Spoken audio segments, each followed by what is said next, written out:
Hi, I'm Heather from Handmade, and today I'm going to teach you how to make a DIY Christmas tree collar. This is made out of fabric and you sew it together. We add some stabilizing interfacing to make it so it can stand up on its own.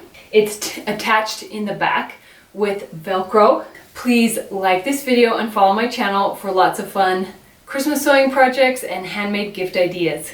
A DIY tree collar is a great way to cover the bottom of the tree without having a skirt that comes out. I do love Christmas tree skirts, but they're always getting kind of rumpled and pushed aside. So I love the idea of a collar since it just sits here. It covers the part of the tree you don't want to see, but it looks nice and you don't have to adjust it and keep fixing it.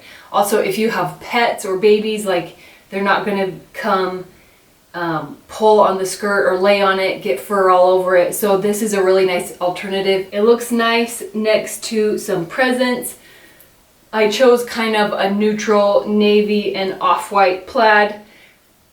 Plaid is always wintry and kind of Christmassy to me, but it worked well with this.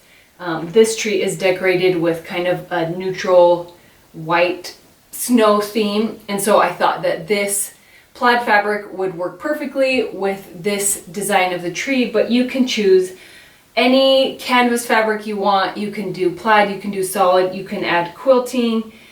You can also add some iron-on vinyl with Cricut if you wanted to have a word like joy or merry.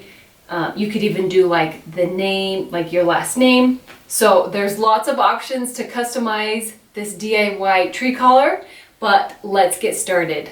For this project, you're going to need some sort of canvas. You can also use quilting cotton, but it might not have the weight you need. This is like a polyester type canvas that I'm using in this plaid. You will also need fusible fleece and a medium to heavy weight interfacing. You will know the amount after I show you how to do the measurements and kind of figure out the shape of your collar. So I measured that I needed my sides to be a total of 12 inches and the full circumference is going to be 64 inches. Now I need to add seam allowance, so I'm going to have a 1/2 inch seam allowance on all the edges. So that means I need to add 1 inch to the height. So that means I'm going to cut out the height will be 13 inches. Then here on the circumference, I need to add 1, but then I also am going to add an overlap, which I'm going to make 2 inches. So I'm going to cut out a total of 67 inches across. So that is going to be, those will be my measurements, 67 inches by 13 inches. I will need to do that for 2 for fabric, 2 for interfacing, and 1 for fusible fleece. So I have my plaid. I'm guessing this is some home decor fabric because I've folded it in half and it actually measures basically 66 inches wide. So I'm just going to cut 12 inches tall here, and then I'll add a little piece on the edge.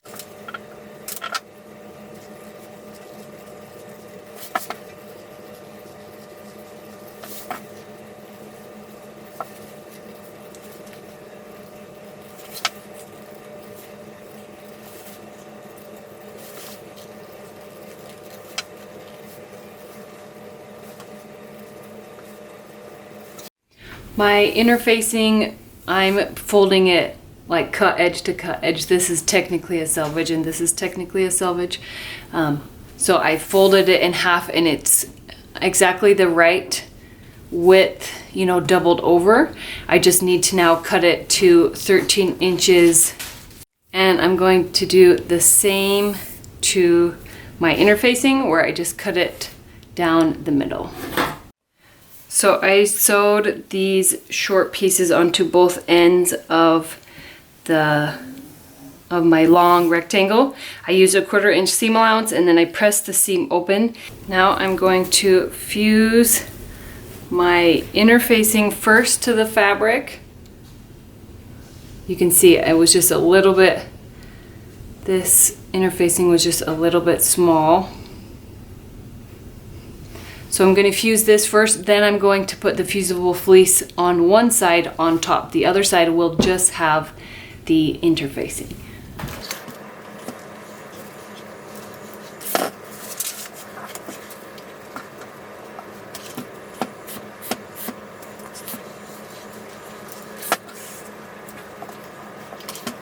When you add the interfacing, you can just put the interfacing right over the seam.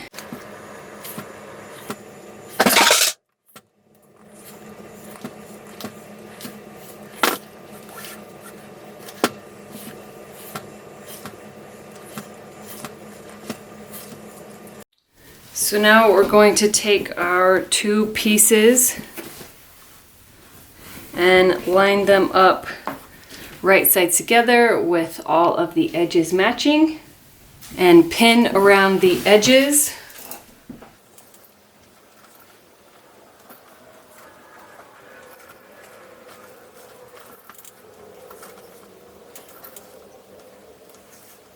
Now you're going to sew along each side with a 1/2 inch seam allowance.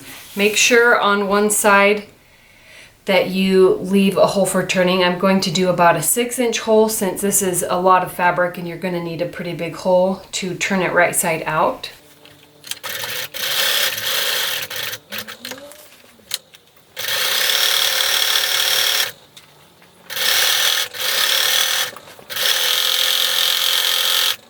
Once you have the edges sewn, you're going to take some scissors and we're going to trim the corners to reduce the bulk.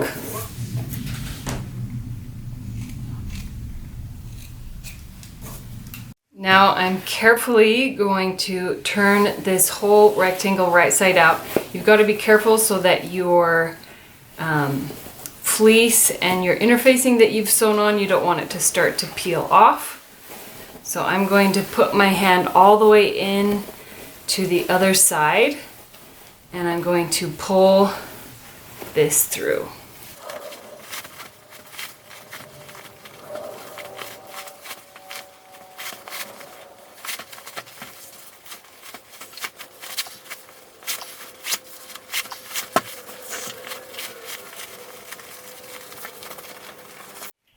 Now I'm going to take a point turner and just poke out the corners, all 4 corners. Make sure you don't poke through the fabric.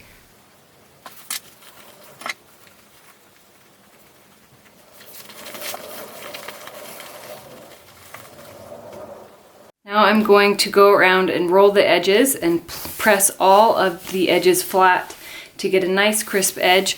When I'm on this side where the hole is, I'm going to fold that seam allowance inside and press it so that this seam allowance is tucked inside, and then I can press it flat like that. Now we're going to sew around all of the edges, 1/8 inch from the edge, and when you go over this hole, just make sure you're lining up the edges so that you can just pinch that hole closed.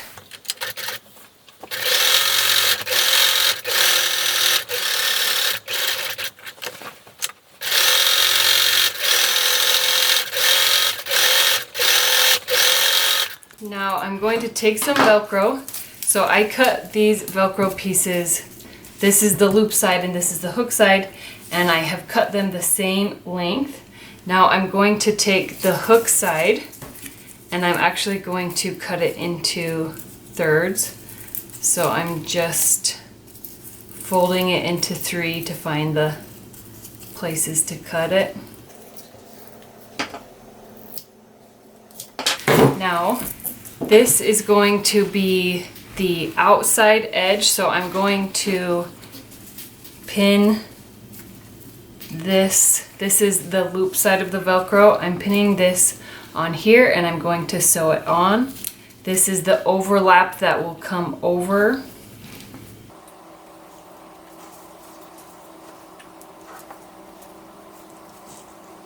And then, so it's going to wrap around and fold over like this. So then on this side, I'm actually going to place these Velcro pieces like this. And this is so I have a little bit of flexibility in how tight I can do it. I can loosen it all the way to here, or I can tighten it all the way to here. It means I can use it with a couple different, you know, if a different tree I have is a slightly different size. And if you are pulling it this way and making it bigger, these Velcro pieces will show, but if this is in the back of the tree, then it won't be a big deal and no one will see it.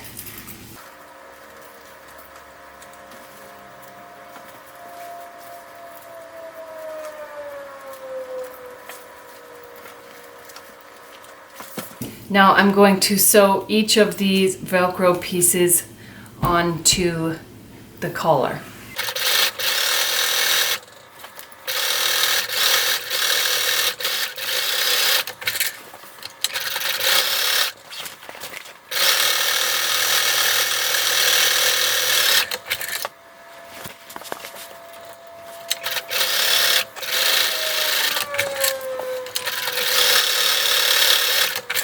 Once your Velcro is sewn on, the way you put it on is you hook this around the tree and then you come around and do the Velcro where it needs to be.